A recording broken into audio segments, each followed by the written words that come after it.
Hey, what's up, guys? Ken here from the Retro Toyscapades channel in Malaysia.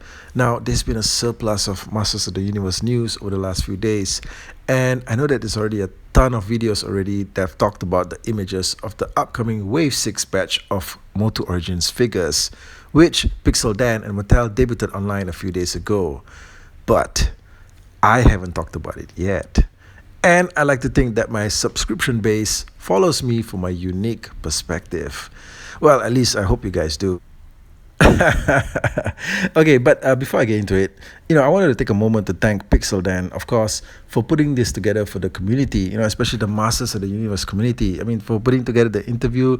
I mean, this was like something that, I don't think anybody ever saw coming, all right? All these new images that were being put out. And basically just thank him for his work and all his videos, which have always been an inspiration to me, especially with the coverage here on the channel, definitely, okay, when it comes to Masters of the Universe. And thank you to Mattel. Thank you to the Mattel team for giving us fans, the chance to own these figures again with all of the new ways that we can engage them as well. For finding that perfect blend between retro and modern when it comes to this new series of toys. Okay, getting into the images, the one that I'm absolutely waiting for from this wave is Webstore. Webstore, the evil master of escape, a terrifying half-humanoid, half-spider. I saw this thing and I was like, yeah, shit, yes. He's back and the translation looks perfect.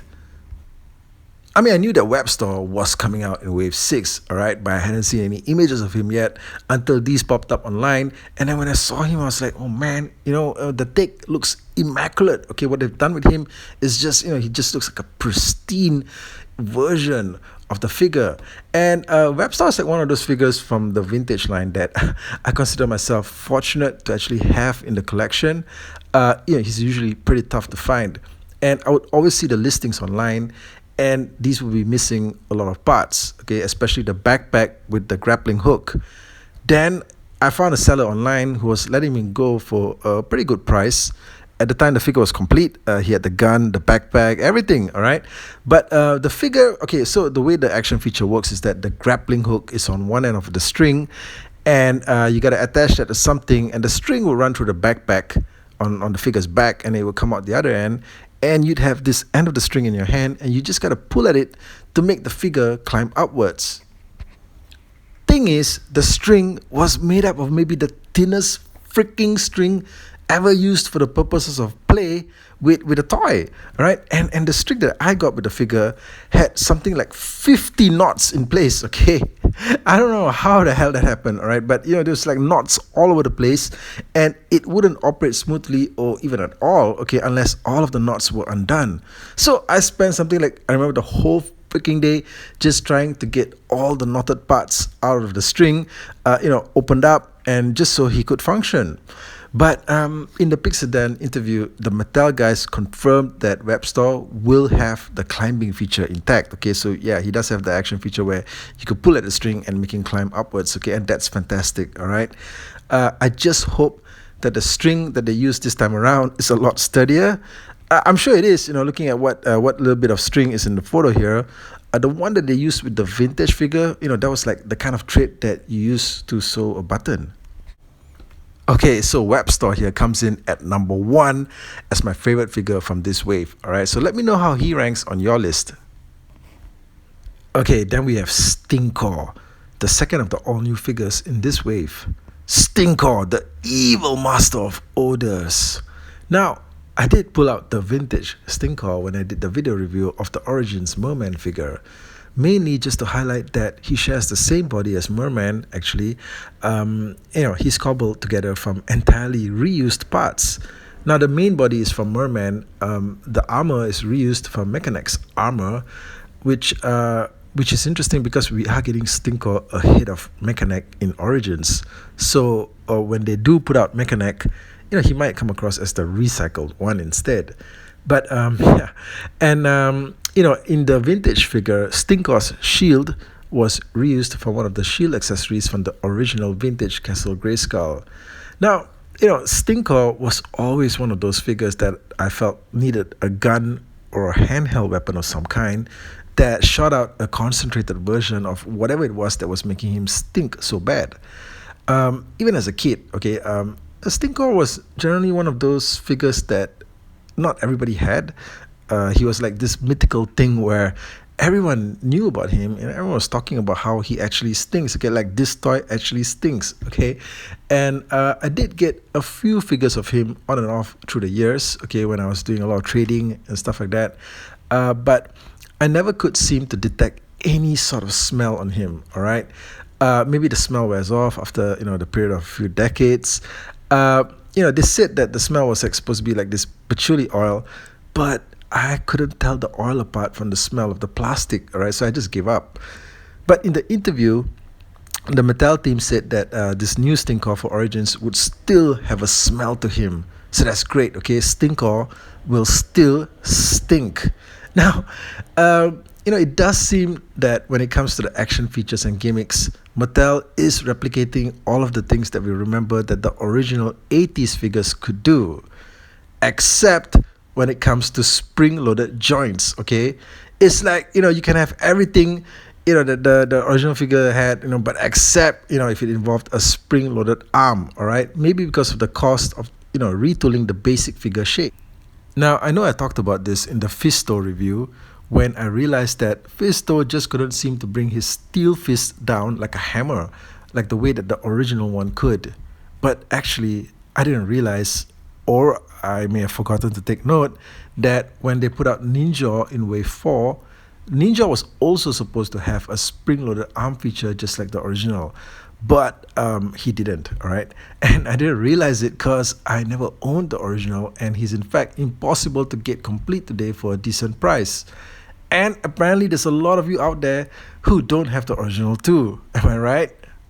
Okay, so Stinkor here does look like another solid translation.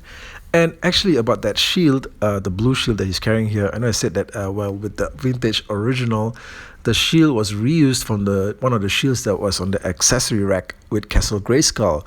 But in Origins, I am trying to think if this shield has made an appearance so far. I don't think it has, so it's pretty much making its debut here, I would think. Let me know in the comments, if it's turned up with any particular set or figure before this. I like how even though Stinkor does share a Merman's head, they changed the way that the eyes look, all right? Here, he looks way more menacing, like a homicidal maniac. In fact, with the cat's head on and the gas mask covering the lower half of his face, he could be like one of the characters from The Purge, a homicidal, gas-spreading, serial-killing maniac. Okay, now we get to Tila, the Green Goddess version, which is based on her original mini-comic appearance. Probably, I think the first time that she appeared in the mini-comics. And the first thing I thought of when I saw this was, quick, cash grab! You know what I mean? But, okay, yeah, I know this version of Tila is desired by collectors. Essentially, it's the same Tila as the Wave 1 version, but with a green color body tone. And also a color change on her outfit. Now, I would say that the Tila action figure has more value-added parts, as she has quite a generous amount of accessories with the snake headdress, the shield, the staff. These allow you to achieve several different looks with her. Now, compared to Evelyn, which only came with the crystal ball staff. Overall, I think that a figure like this would have had more value as maybe an exclusive or as part of a reissue box set. I mean, definitely this, as an exclusive rather than, I would rather have this one as an exclusive, okay, rather than never before seen figures like Keldor and Kronis. Now, why can't we just get, guys like Keldor and Kronis in the regular waves, okay? Because we've never had figures like those before. And, something like this could be one of the store exclusive kind of things, yeah. Now, when it's a general release or general wave of figures, I'd rather see all new characters, okay, all new figures that we've never gotten before. Because in most situations, you would have to shell out the cash for an entire carton or an entire set of figures, just to get your collection complete, all right, or just to even get the figures that you want. And figures that are cleverly reshoot with just different color schemes and so on. Sometimes it just seems like they're just there to fill up the carton box. Now, there was something pretty interesting that was mentioned by the Mattel team during the Pixel Dan interview. They did mention that as of the Evelyn version 2 figure, the one that came out in Wave 5, now, as of that figure onwards, apparently they had incorporated a new sort of, a sculpt work that was done to the joint, okay, the knee joints. It was mentioned that they had made the knee joint area more smoother in the sculpting, and so that it didn't look like it was something that was sticking out too much, like it didn't look like it was like loose flesh that was hanging over the knee area, like kind of like how the figures appeared to be, when you first saw them. Okay, like when you first saw the first version Tila and things like that, you're like, what the hell is going on with those knees? Okay, it looks like the flesh is just dripping over the knee joint. But apparently in the interview, it was mentioned that they have found a way to sort of like lessen that look and refined the sculpt a little bit so that the knee area looks better. The thing is, I went back and looked at the Evelyn version 2 figure, and it kind of looked like the same to me. If there was a change, I didn't really notice it. And I thought of doing a video on that one, okay, because maybe there's something that I missed. However, that change would also run into this current, the upcoming Tila Green Goddess figure here. And from the pictures, it kind of looks like it's the same knee joint. The knees kind of look the same to me. I don't know about you guys. That's what I heard in the interview. So that's my takeaway from it, that they improved the knee area, but it kind of looks to me like it's still the same thing. What do you guys think? Okay, so anyway, Tila, the Green Goddess version from MOTU Origins Wave 6. Let me know how excited you guys are to have her in this wave, and if you guys are planning to get her. Okay guys, now we get down to Beastman. And you know what? I saw the picture of him and I was like, holy freaking hell. It's like, man, this guy looks ferocious. All right. I know that he's a reissue, just like how the Tila figure is, how the Green Goddess figure is, but he's a reissue of a figure that I don't have in my collection, all right? Because it comes from the super exclusive Lots of Power set, which has just been it's priced to the moon, okay, on the secondary market, all right? It's outpriced for a lot of people to ever own. And it's great that Mattel has decided to re-release these figures with new decors in the basic Origins wave. Now, the gold the armor on him looks fabulous, all right? In fact, to me personally, it looks better than the original color scheme in the Lots of Power set, which from the pictures was red, but the gold armor works so much better. I'm not sure if I'm entirely down with the face sculpt. He kind of looks like a really angry gorilla. Maybe that's the look they were going for. But with an exposed mouth like that, you kind of wish that the jaw was actually articulated.